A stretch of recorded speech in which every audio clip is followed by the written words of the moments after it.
Welcome to Conscious Living here at the Specially Produce Network.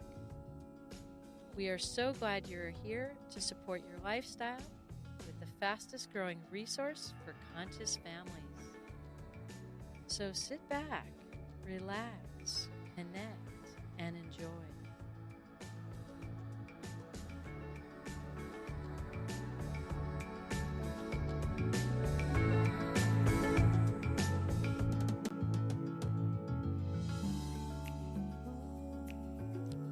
Hi, everyone. Welcome to Center for Conscious Kids, our Conscious Living podcast series. I am here live in the studio in San Diego at the Specially Produce Network, and I'm so excited to announce my guest today, the amazing Cayce Connolly, molecular geneticist and visionary. Welcome, Cayce. Thank you so much. I'm really glad to be here. We have some really exciting things to talk about, the next paradigm of health and energy and how that affects the body. It's the new science. We sure do. Yeah. And that's what you mean by molecular insight amplified, right? That's what I mean. And it's I've been in genetics for 10 years now, and classically, it was thought that your genes determined how your body expressed disease and your immune system, but that's just the blueprint. There's something else to it. It's how you feel. Right. It's how you live your life and what you put into your body. Right. So they work synergistically together. They sure do. So, now since the science of that is evolving, myself as a scientist, I am evolving and learning more about how that works. And the technical name for that is epigenetics. Right. And it's that means above genetics. What are you doing that is above what your DNA blueprint is that affects how you live your life and how healthy you are? Exactly. And so just to introduce you a little bit too, share with us a little bit about your designations, because I think they're so awesome and fascinating. And so what do they mean? Well, thank you. So I studied at MD Anderson Cancer Center in Houston, Texas, and I specialize in oncology. And so right after college, I moved to New York City, and I got nationally certified there in molecular biology. And then a few years later, moved out here to San Diego, and in California, they have special licensures that you have to have. And so in California, I'm licensed as a clinical geneticist and molecular biology scientist. I love it. And that qualifies me to work in any clinical lab that is doing any sort of molecular biology or genetics. That is amazing. And so share with me a little bit about what you're studying and what you're going into now. So, I told you that I need to evolve as a scientist. We're realizing that it's not just the genetics. And really, that's what was hounded into us in school, that your genes determine your life. And we're finding out more and more that that's not true. Right. It's your life that determines how your genes work. Exactly. Mm-hmm. Isn't that fantastic? Yes. I'm glad that we're experiencing this paradigm shift. Exactly. That's what it is. About how our body works, how it functions, and what we can do about it in the moment to change the way our body functions and to give it its health and vitality that we've always been looking for. Yeah, and the pharmaceutical industry has a lot of say in that, and they want you to go outside of yourself and take a pill or a treatment. But what we're finding is that you have as much power when you go inside yourself. You sure do. And so, you have it inside yourself to heal yourself and to feel better without all the outside. And a lot of the cancer research, right? And some of that is really proving that true. Exactly. And I can see where studying in the cancer realms of therapeutic interventions and processes to support the healing is we're recognizing that going within is really the first place to start. Yes. And certainly we can utilize the medications and the opportunities and everything outside of us, including health and nutrition and other aspects to provide that overall health. It's the integration of both that is the highest good, really. It sure is. It sure is. Now share with me a little bit about what you're doing in your master's research. So right now, I am pursuing two master's degrees simultaneously. It's so amazing. I am at George Washington University, and I'm pursuing a master's degree in molecular diagnostics to build on my molecular genetics background. And also, I'm attending the California Institute for Human Science, and there I'm studying consciousness and integral health. Integral health, I love it. Yeah. Would you share with us a little bit about what that means, integral health? So, integral health is when you, just like we were talking before, when you use the Western medicine your doctor prescribes, but also you're doing work by yourself. You're going in, you're using holistic treatments. You find something to get yourself in a relaxed state so that your body has the opportunity to heal. Right. So, meditation, I mean, Yes. that's where I always say to start. Absolutely. Meditation, a daily practice, Mm-hmm. gratitude, Yes. reframing our thoughts and Mhm. feelings so that we can really have clarity about what our conflicts or discords are in our lives, Exactly. right? And some of them are health issues. Oh, yeah. Yeah. My story started on this track probably when I was around 10 years old, and I'm 35 now, and it's just been evolving over the years. When I was younger, my little brother, he had cancer, childhood cancer, Oh. and he is now a strong, healthy man, and Yay. he's graduated from college and is doing great. But to me, the difference between my brother's treatment and him living and thriving, he's been long-term survivor for over 20 years now. And the children who did not make it was Yeah. that my brother was receiving chemotherapy, the prescribed treatment, but my mom also did healing touch, Mm-hmm. and she was doing energy work on him, Mm-hmm. and he came through. And Right. so that was the first time I was like, oh, I've seen it in my own home. Right.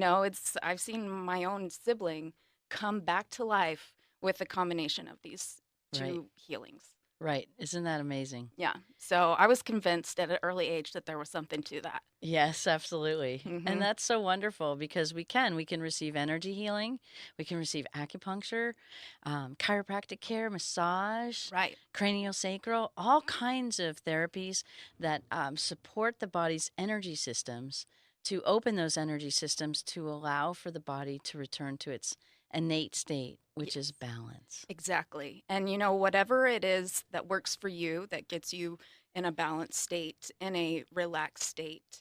When you're meditating, you lots of times aim for a theta state. Yeah. That's when the body is balanced and the immune system can work at its best capacity. Right. And so, speaking of that, we were talking about how we amplify our molecular structure. And Hmm. that would be, right, Right. all the substrates in our bodies. But really, what you're talking about and focusing on is the genetics. Right. So, how the stimulus from your outside world and how you feel really determines your development of disease. As an oncology geneticist, I can, with confidence say that there is no one cancer gene.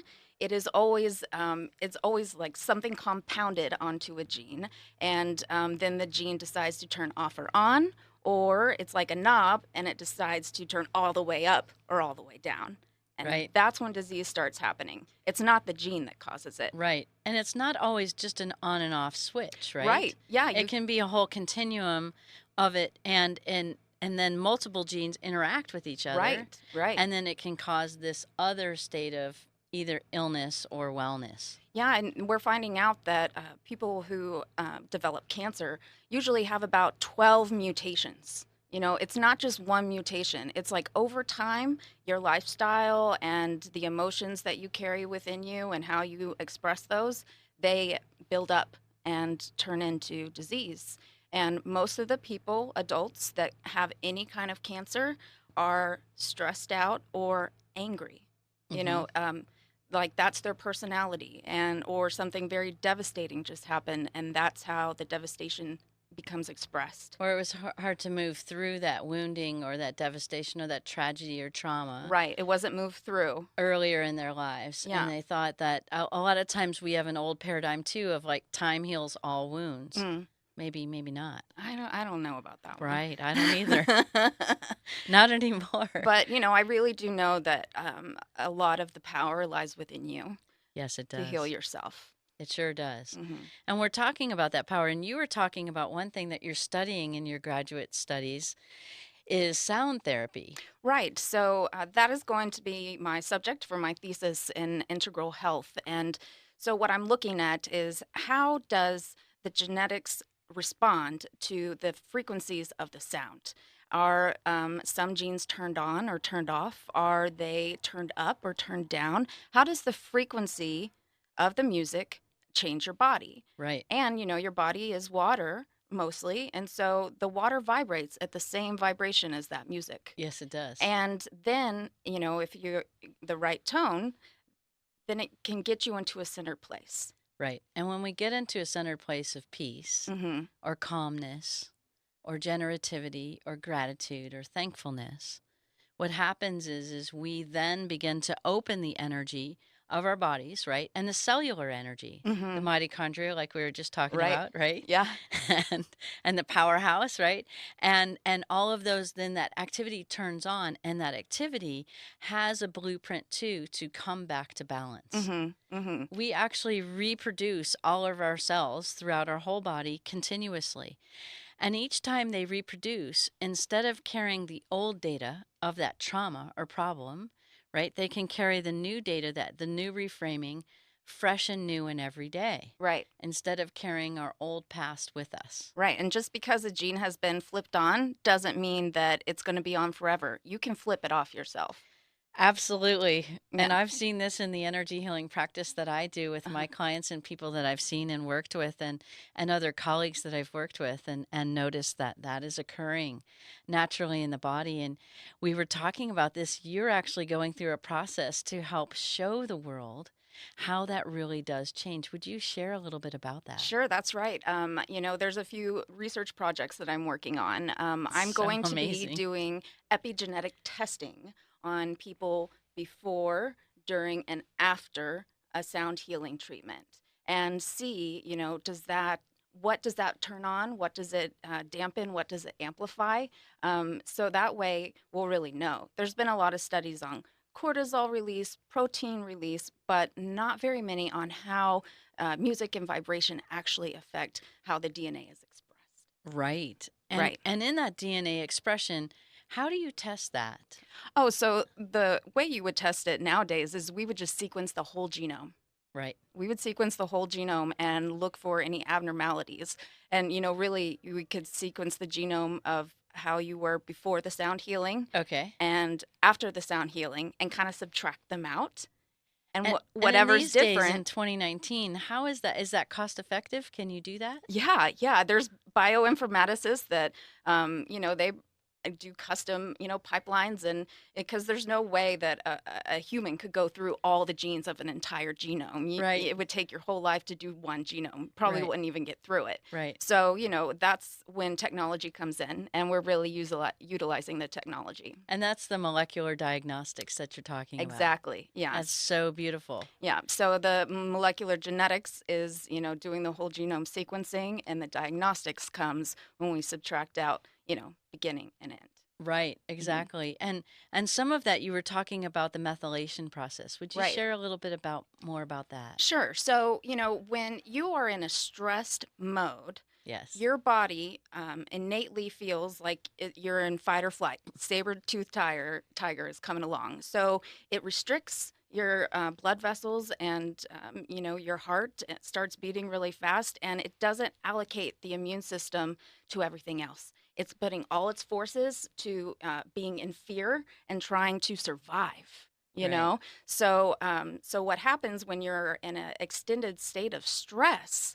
It causes your DNA to methylate, and so So when you're in fear, basically, right. any form of fear, And physical, mental, emotional, spiritual, yes, any relational, financial, any kind. yes, it doesn't matter what it's from, fear or stress or anger. Those emotions are what really snowballs this effect. Your immune system does not focus on what else is going on in the body because it's trying to just survive. Right. And so a lot of methylation occurs, and this methylation breaks down, snips off, does different activities inside the genetic Yeah, and helix. mostly what methylation does is that is considered the switch.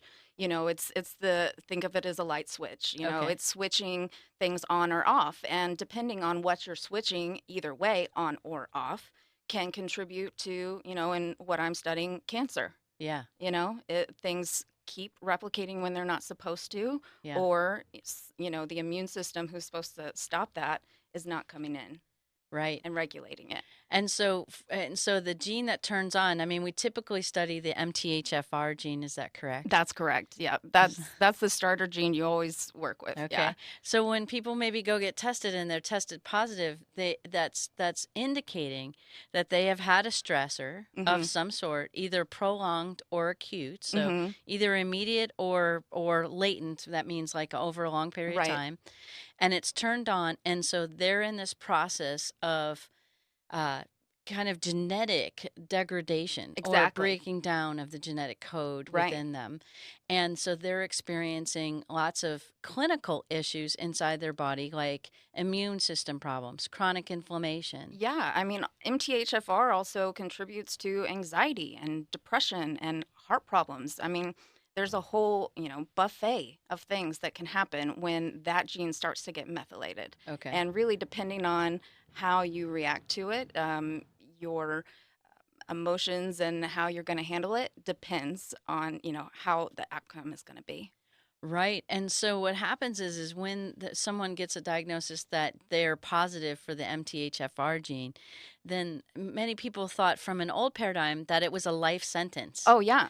and that you have it and you're constantly have to take medications and do different things, and you're stuck with that or shackled to that whole Hmm. idea, and it's permanence for the rest of your life, and That's not that's just not That's true. not true, because if that was true, every single person who has that gene would end up, having disease. But Right. most people who have that gene do not have that disease Right. because they're not in a prolonged stressed life situation. Right. So really what happens is it turns on and off. Right. It And turns on and off. and that's what you're showing in the laboratory. Exactly. So that's what we're studying in the laboratory. We're going to have actual scientific proof. It's going to be undeniable. This is the paradigm shift. We're starting to be able to show people that this is a real thing, and Yes. it's not just positive thinking or anything like that. It really is about going within and being centered. Right. Yeah. Right. And learning that emotional wisdom and learning that we can master instead of control or Right. suppress our Mm-hmm. emotions, we can actually master them and work with them. That's right. And really, even in the midst of chaos, we can learn how to create peace That's right. inside. That's Even, right. and we can go, yeah, this is a chaotic situation, and I'm choosing to have peace so that I can really recognize those aspects Right. that are contributing to this chaos Yes. so that I can be part of problem solving it versus commiserating and going deep into it with everyone else, and it kind of culminating and making it worse. Yeah, whenever something kind of devastating happens to me, for example, you lose a job or something, I always think this is the best thing that ever happened to me, Right. because I was probably comfortable and kind of stuck in my old paradigm, Yeah. and now I'm being pushed into something new. Yeah. And so it's almost kind of like a game, right? You're like, Right. what's coming next? What is the new thing I'm going to learn? It's time for me I've evolved. I've learned everything I can here. It's time for me to move on. Right. But as a human, we like to have that illusion of stability. Right. We want to know what's going to happen next week. We Right. never know. Right. But, so whenever something happens like that, just try to realize there's going to be a lesson or a blessing. Something is in that. It's not happening to you, it's happening for you. It really is. Right. And that's that whole idea, too, of moving from paranoia to pronoia. Uh-huh. The idea that the world is conspiring to support us, Yeah. all of us. Right. Right? Even when I'm driving in the car and there's traffic, I don't get stressed out about that. I'm always like, oh, thank you so much. You gave me a few extra minutes. You gave me a few extra minutes. I probably, now I'm going to be able to find a parking spot right up front, and I'm not going to get in a wreck. Like, you can Right. think of it either way. You can be Right. stressed out and sitting in traffic and being like, oh my gosh, or you can be like, oh, thank you so much. You Right. know, it makes a So difference. we can reframe our thinking based upon our perceptual understanding. Right. And especially, that's one thing is in the car. Lots of people who are calm in the rest of their lives, they kind of lose it in the car. Right. You're by yourself, no one else is watching. The person in front of you cut you off. But it really makes a difference how you behave in the car Right. because that's the energy that you bring in to the building or the room that you're coming into. Right, exactly. And a lot of times we don't really recognize, and we haven't been trained as a society to really support how we're feeling internally, Right. right? Like our self judgments, our self esteem, the way we view ourselves, our self worthiness, all of those different aspects.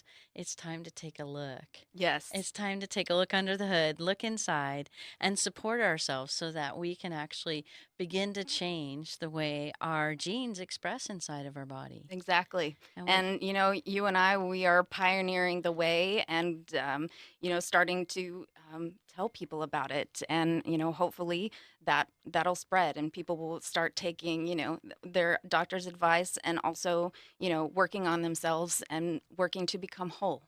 Right, right. And it starts with self advocacy, self evaluation, Hmm. self responsibility, letting go of blaming Right. and wounding and suffering. And when we're having that, we can go, okay, I'm kind of human. It happens. I feel a little down, but at the same time, I can recognize I don't have to stay down. Right. You don't want to get yourself in an emotional loop where you Right, just keep enforcing the story in your mind that is probably not true, by the way. right, Your mind always makes up a story to fill in all the blanks. right, And depending on how you think about life, depends on if they fill in the blanks with really great stuff is going to happen or this is detrimental, right, right. So it makes a difference. And if we focus on always what's wrong or what we don't want to have, we'll end up creating more of that versus what it is we really want to create. So supporting everyone and really moving into conscious creation. That means I consciously choose to change the way I'm feeling. I consciously choose to change this situation. I Right. know I can. I just may not know how to in the moment, Mm-hmm. but I can give myself that time and space Mm-hmm. to create the opportunity to overcome these situations that I'm facing. Yeah, I suggest if you're just starting a practice, just sitting in silence. I mean, you don't have to know how to do all the advanced, yogic meditation. If you just sit in silence for 10 minutes, A day. that'll get you started. It'll get you in the spot. Absolutely. Absolutely. And Silence is golden. It's true. it really is. And it allows your unconscious mind or your subconscious mind to really bubble up Mm-hmm. and to gain access to some of the things we feel we're not thinking. So a lot of times we may have illness or problems and then we're like, I'm happy. I'm happy all the time, right? Like the person that maybe is outside the car, right? Mm-hmm. And is fine and happy, but then when they get in the car, they're angry all the time. So you want to find those spots in our lives Yeah. where we can expose our unconscious thoughts because that might be mitigating the disease or the problem or the situation. That might be the creator of it, not our conscious mind, but our unconscious. Right. We are running so much of our life on unconscious behaviors, autopilot. Lots of times going back to driving, you don't remember how you got home from work, especially if you're talking to a friend over, Bluetooth driving Right, home. right, You remember the conversation. You don't remember, driving home. right, So that shows you that, your brain just kind of went into a lower state and you were driving the way that you were taught to drive when you were like 16, right, not the conscious driver that you could be now as an right, adult. right. But somehow you still made Yes. it. Well, and that surely can happen. And I think so those moments in the shower, those moments before going to sleep, when we Right. get into an alpha state or a theta state before we start to fall asleep, Right. those brainwave states, they help us open to seeing what we're not usually seeing Mhm. inside ourselves. Mhm. And so all of those opportunities and what we're really talking about here really is changing our genetic expression Right. and from the genetic standpoint, would you share with everyone just a little bit about how the genes being the blueprint but then also being activated or amplified, Mhm. what does that mean? How does that equate into a physically healthy body? Right. So, a lot of the things that the methylation and things like that can be passed down generation to generation. So there's an imprint in your genes. So if your mother is a very anxious and stressed out person, that's kind of how you're going to start out. And but you can change the way that you feel and unmethylate the DNA. You sure can. Yeah. There's lots of energy healers. One is a colleague of mine, and she does family constellation work. Mhm. And so that's releasing a lot of that blueprinting Right. from our ancestors. Mhm. And what's really unique about that idea and removing those imprints from our DNA and from our cellular body, our family inherited values and issues that may or may not have been pleasant or unpleasant. And when we release a lot of that, we release that not only for ourselves and our individuated lives, but we also relieve it on a genetic level to our descendants. Mhm. Mhm. And I think that that's what's really, really powerful here. Right. And quite honestly, I think in cancer therapies, they've been recognizing familial Right.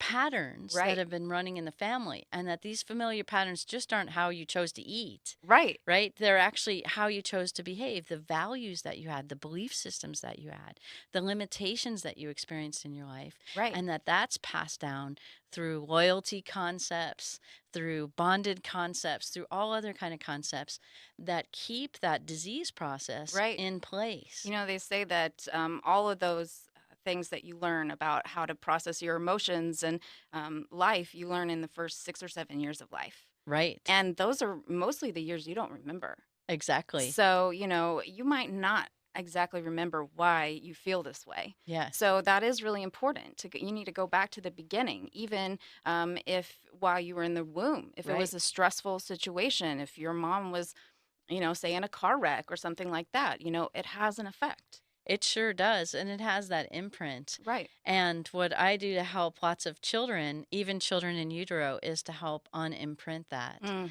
So they come in expressing their true nature right. and what it is they'd like to do, Uh-huh. being in a physical experience with their family and everyone around them. You can just skip the whole family battle, emotional wounding and just go Exactly. exactly into what you're here for. Exactly. And that really brings a whole lifetime of health and vitality. That's right. And when we get off track, we can come back, like you said, coming back to center. Mhm. And one of the aspects that you're studying is the sound therapy. So Mhm. music, and I think what you're really focused on is that true about bowls and gongs, Yep. and so non vocal Yep. I'm music. focusing on non-vocal music, harps and the crystal bowls and the Tibetan bowls. There's been a lot of research with the vibrations that those put off. But also to a lesser extent, I'm studying how the human voice also has some of the same effects. It's huge, So, it's not just sound healing from instruments, it's right? sound healing from your voice. It can be your voice, it can be listening to someone else's voice. Right, It's the frequency that right. matters. That they're bringing through Right. that supports it. Mm-hmm. Absolutely. And we talk about hertz and different levels of frequencies Yeah. that actually interact with the genes and support those genes coming back to balance That's right. rather than those offensive or defensive genes that got turned on, like the methylation process. Right. Yeah, Yeah. it's the knob on the radio. It can be anywhere from full blast to mute. Yeah. And you get to decide where that is depending on how you live your life. And, usually you want the volume to be right in the middle. And we're not just talking about physical live your life, right? Not Right. just I'm not I'm just thinking I'm talking about nutrition. your mind. Yeah. That's what I'm talking about. So your thoughts, Your your thoughts. beliefs, your values, Right. how you live your life, what choices you're making or not making, or consciously or unconsciously. Then your emotional responses, because Mhm. that carries a wallop energetically through your body, That's right? right. And then those spiritual aspects, even too, they carry values and different systems in our experiences that we may or may not be aware of that can Mhm. cause some issues. Like you can go, that job does not feed my soul.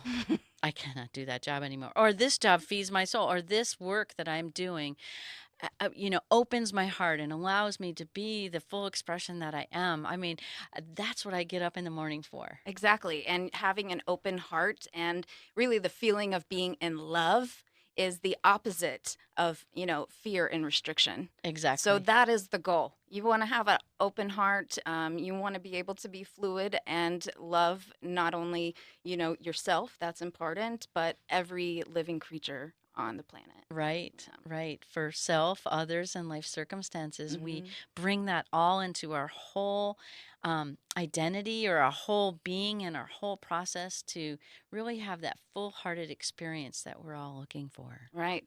And, we're finding out that nutrition is an important part of it, but nutrition is not just it. It's about how you think about how the body is going to be affected by that food. Right. And so it's not just what you're putting in, it's what you think about what you're putting in. Exactly like our producer that does such an amazing job helping us really understand the food and the food quality Mm-hmm. and what we choose to put in our body and what is the energetics behind that. And were those animals treated well? Was the vegetables treated well? Was everything? How did we grow it? What did we do with it? What You did we can think of always it? tell, food that was cooked by our mom is different than any other food, right? Right. Because it was cooked with love It was cooked with love. and intention of love. And so that energy of love and their heart being open and, you being, a huge part of their world and they're making it for you, that's why it tastes different. Absolutely. It's so beautiful. That's the So secret ingredient. that is the secret ingredient. And we talk about that a lot here in this studio, which is fantastic. I love it. And thank you so much, Cayce, for joining us today and really sharing all these aspects of how we actually can support our genetics Yeah. to support health and vitality for everyone. Yeah, you're not destined by your genes. You have maybe even a bigger part in it than they do, than the Yes. genes. Yes, Yeah. absolutely. Yeah. Thank you all so much for joining us today. It was so beautiful. I'm so glad you came to enjoy the opportunities of sharing today.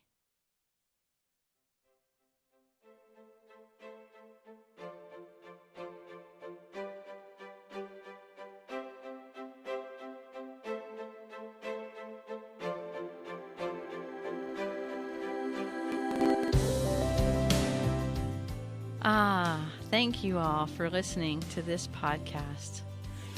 We are so grateful for you tuning in and experiencing the innovations and opportunities we all can incorporate into our daily lives. Connect with us at centerforconsciouskids.com to sign up for the latest news that showcases these revolutionary services and products. Our global website provides families with an online conduit for enrichment and transformation in all our lives. Please share with other kids and families who would enjoy these advancements in living consciously.